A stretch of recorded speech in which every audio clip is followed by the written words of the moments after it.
महाभारत में आज राजा कुशिक और च्यवन मुनि का उपाख्यान। मुनि द्वारा राजा के धैर्य की परीक्षा। युधिष्ठिर ने पूछा, पितामह, राजा कुशिक का वंश तो क्षेत्रीय था, उससे ब्राह्मण जाति की उत्पत्ति कैसे हुई? महात्मा परशुराम और विश्वामित्र का महान प्रभाव अद्भुत था। राजा कुशिक और महर्षि ऋषिचिक ये ही अपने अपने वंश के प्रवर्तक थे।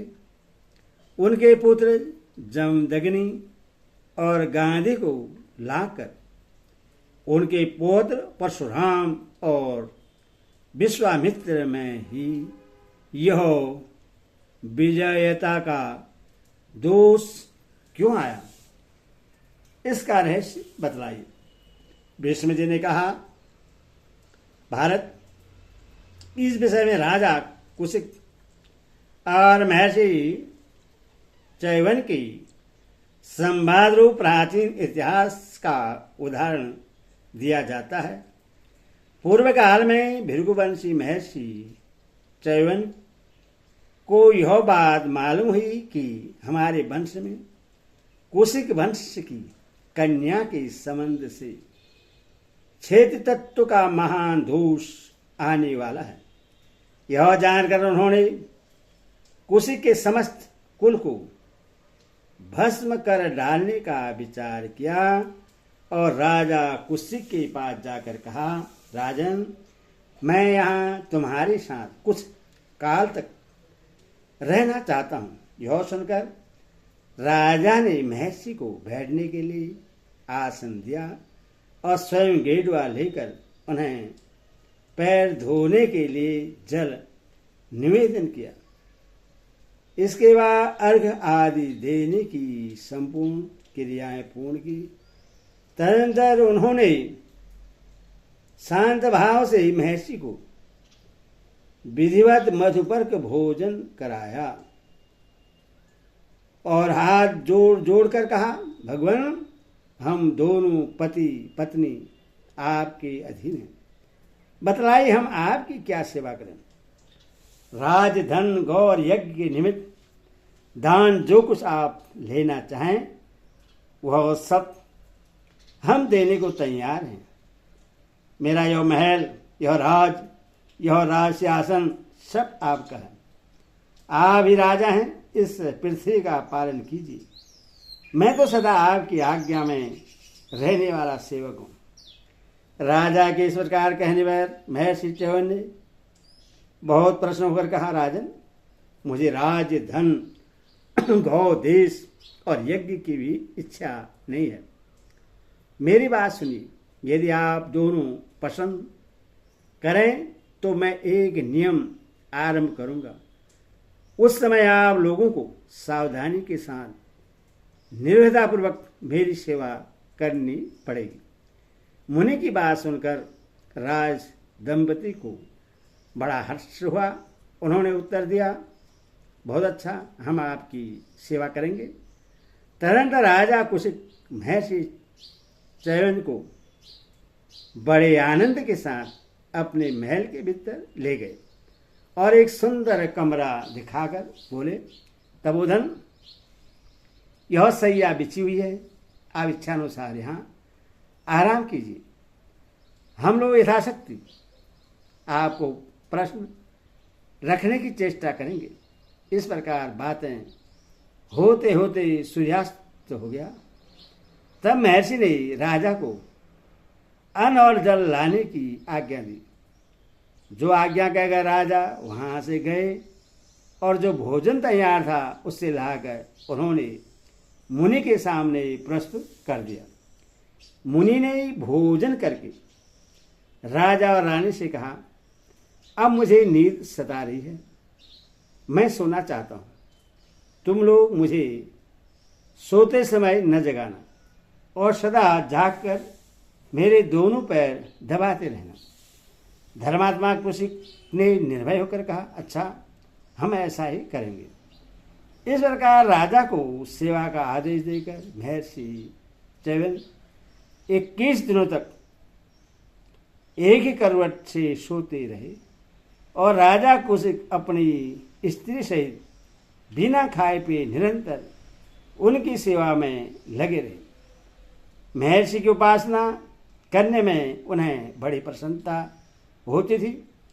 22वें दिन महातपस्वी च्यवन मुनि अपने आ उठे और राजा से कुछ कहे बिना ही महल से बाहर चले गए।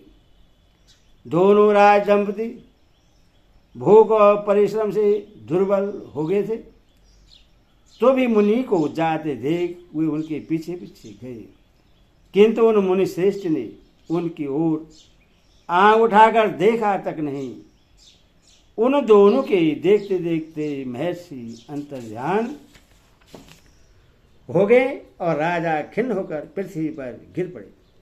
थोड़ी देर बाद वे किसी तरह अपने को संभाल कर उठे और रानी को साथ ले पुनः मुनि को ढूंढने का प्रयत्न करने लगे।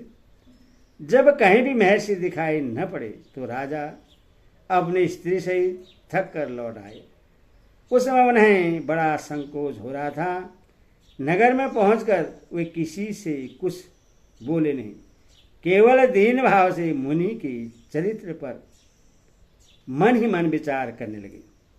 उन्होंने सोने हृदय से महल में प्रवेश किया, किंतु वहां जाते ही भृगुनंदन च्यवन जी उन्हें उसी पलंग पर सोए दिखाई दिए। ऋषि को देखकर वे दोनों बड़े आश्चर्य में पड़े। उनकी सारी थकावट दूर हो गई और फिर पहले की भांति वे यथास्थान बैठकर मुनि के पैर दबाने लगे। अब की बार वे महामुनि दूसरी करवट से सो रहे थे। जब उतना ही 21 दिन का समय बीत गया तब वे स्वयं ही जागे। राजा और रानी उनके भय से शंकित थे, अतः उन्होंने अपने मन में तनिक भी विचार नहीं आने दिया। जागते ऋषि ने कहा, अब मैं स्नान करूंगा, तुम लोग मेरे शरीर में तेल की मालिश करो। यदि भी वे दोनों भूख और थकावट से दुर्बल हो गए थे तो भी बहुत अच्छा कहकर आनंद से बैठे हुए ऋषि के शरीर में चुपचाप तेल मलने लगे। किंतु महातपस्वी च्यवन जी ने अपने मुंह से एक बार भी यह नहीं कहा कि बस करो, अब मालिश पूरी हो गई। इतने पर भी जब राजा और रानी के मन में उन्होंने कोई विकार नहीं देखा तो सहसा उठकर वे स्नानागार में चले गए। वहां स्नान के लिए राजोचित सामग्री पहले से तैयार करके रखी गई थी, किंतु वे उसका किंचित भी उपयोग न करके राजा के देख देखते वही अंतर्ध्यान हो गए। फिर भी उन दोनों दंपति ने इसके लिए कोई बुरा नहीं माना। तदनंतर ऋषि ने स्नान करके पुनः राजा और रानी को दर्शन दिया। उन्हें आए देख उन दोनों का मुख प्रसन्नता से खिल उठा और वे हाथ जोड़कर बोले, भगवान भोजन तैयार है। मुनि ने कहा, ले आओ। आज्ञा पाकर दोनों पति पत्नी ने गृहस्थों और वनवासियों के भोजन करने योग्य भांति भांति की सामग्री लाकर मुनि के सामने रखी। मुनि ने वह सब लेकर सैया और बिछोनों सहित एक स्थान पर रखा और उससे उत्तम वस्त्रों से ढक दिया। तत्पश्चात भोजन सामग्री सहित उन सब वस्त्रों में उन्होंने आग लगा दी और राजा रानी के देखते देखते हुए फिर अंतर्ध्यान हो गए। किंतु इतने पर भी उन दोनों बुद्धिमान दंपति ने क्रोध नहीं किया। राजकुशिक सारी रात रानी के साथ चुपचाप बैठे रह गए। जब इतने प्रयास के बाद महर्षि च्यवन राजा का कोई छिद्र न देख सके तो फिर उनसे बोले, तुम स्त्री सहित रथ में जुट जाओ और उसमें मुझे बैठाकर मैं जहां कहूं वहां ले चलो। राजा निसंग होकर कहा, बहुत अच्छा। और वे एक बहुत बड़ा रथ तैयार करके ले आए। उसमें बाईं ओर बोझ ढोने के लिए रानी को लगाकर स्वयं दाहिनी ओर जुट गए। उस रथ पर उन्होंने एक ऐसा चाबुक भी रख दिया जिसमें आगे की ओर 3 शाखाएं थी और जिसका अग्रभाग सुई की नोक के समान तीखा था। यह सब तैयारी करके उन्होंने मुनि से पूछा, भगवान बतलाइए रथ किस ओर चले, जहां जाने के लिए आप आज्ञा देंगे वहीं आपका रथ जाएगा। राजा के इस प्रकार पूछने पर च्यवन ने कहा, तुम यहां से बहुत धीरे धीरे एक एक कदम उठाकर चलो। यह ध्यान रखो कि मुझे कष्ट न होने पावे, हर तरह से आराम पहुंचे। साथ ही किसी राहगीर को रास्ते पर से हटाना नहीं चाहिए। मेरी इच्छा है कि सब लोग तुम्हें रथ खींचते देखें और मैं उन्हें धन बांटूं। मार्ग में जो ब्राह्मण मुझसे कुछ मांगेंगे उन्हें धन और रत्न आदि सभी मनोवांछित वस्तु दान करूंगा, अथवा इन सब बातों का प्रबंध कर लेना। मुनि की बात सुनकर राजा ने अपने सेवकों से कहा, मुनि जिस जिस वस्तु के लिए आज्ञा दें वह सब निसंग होकर देना। राजा की इस आज्ञा के अनुसार नाना प्रकार के रत्न, स्त्रियां, वाहन, बकरे, भेड़े, सुवर्ण और पर्वताकार गजराज ये सब मुनि के पीछे पीछे चले। साथ ही राजा के सभी मंत्री भी थे। उस समय सारा नगर आर्त होकर हाहाकार कर रहा था।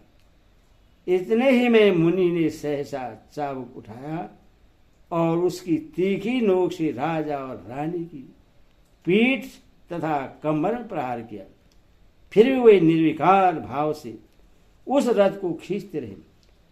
50 रात तक उपवास करने के कारण वे अत्यंत दुर्बल हो गए थे। उनका सारा शरीर कांप रहा था, तथा वे वीर दंपति किसी तरह साहस करके उस रथ का बोझ ढो रहे थे। उनके शरीर पर चाबुक की मार से अनेकों घाव हो गए थे और उनसे खून की धारा बह रही थी।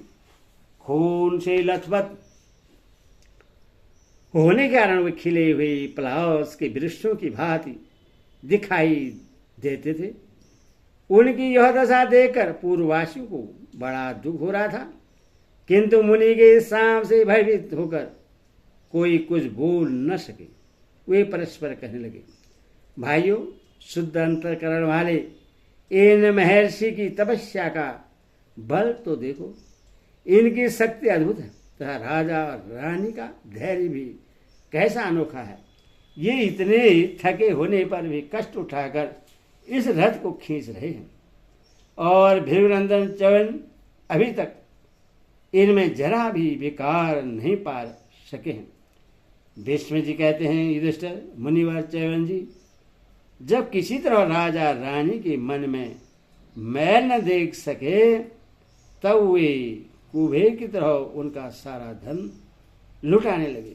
किंतु इस कार्य में भी राजा कुशिक बड़ी प्रसन्नता के साथ ऋषि की आज्ञा का पालन करने लगे। यह सब देखकर मुनिवर च्यवन बहुत संतुष्ट हुए और उस उत्तम रथ से उतरकर उन दोनों दंपति को उन्होंने भार ढोने कार्य से मुक्त कर दिया। तंत्र स्नेह भरी गंभीर वाणी में बोले, मैं तुम दोनों को उत्तम वर देना चाहता हूं, बतलाओ क्या दूं। यह कहते हुए इन दोनों के घायल सुकुमार शरीरों पर सनेबस अमृत के समान कोमल हाथ फेरने लगे। फिर उन्होंने प्रसन्नतापूर्वक राजा से कहा, बेटा, गंगा का यह सुंदर तट बड़ा ही रमणीय स्थान है।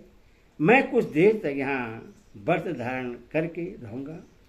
इस समय तुम अपने नगर में जाओ और अपनी थकावट दूर करके कल सवेरे अपनी स्त्री के साथ फिर यहाँ आना। मैं यही मिलूंगा। अब तुम्हारे कल्याण का समय आया है। तुम्हारे मन में जो जो इच्छा होगी वह सब पूर्ण हो जाएगी। मुनि के ऐसा कहने पर राजा कुशिक के मन अत्यंत प्रसन्न होकर कहा, महाभाग, आपने हम लोगों को पवित्र कर दिया। हम दोनों की तरुण अवस्था हो गई तथा हमारा शरीर सुंदर और बलवान हो गया। आपने हम दोनों के शरीर पर चाबुक मारकर जो जो घाव कर दिए थे वे भी अब नहीं दिखाई देते। मैं तो अब बिल्कुल स्वस्थ हो गया और अपनी इस रानी को भी अप्सरा के समान सुंदरी देख रहा हूं। यह सब आपकी कृपा का फल है। आप जैसे तपस्वी में ऐसी शक्ति का होना आश्चर्य की बात नहीं है। ऐसा कहकर मुनि की आज्ञा ले राजश्री कुशिक उन्हें प्रणाम करके नगर की ओर चले। उस समय उनके मंत्री और पुरोहित भी उनके साथ थे। नगर में प्रवेश करके उन्होंने पूर्व काल की संपूर्ण क्रियाएं संपन्न की और स्त्री सहित भोजन करके रात्रि में पलंग पर शयन किया। उस समय वे मुनि के दिए हुए नूतन शरीर और नई शोभा से युक्त होने के कारण बहुत प्रसन्न थे। इधर भृगुकुल की कीर्ति बढ़ाने वाले तपस्या के धनी महर्षि च्यवन ने गंगा तट के तपोवन को अपने संकल्प द्वारा नाना प्रकार के रत्नों से सुशोभित करके इंद्रपुरी से बढ़कर सुंदर और स्मृतिशाली बना दिया। हरि ओम तत्सत।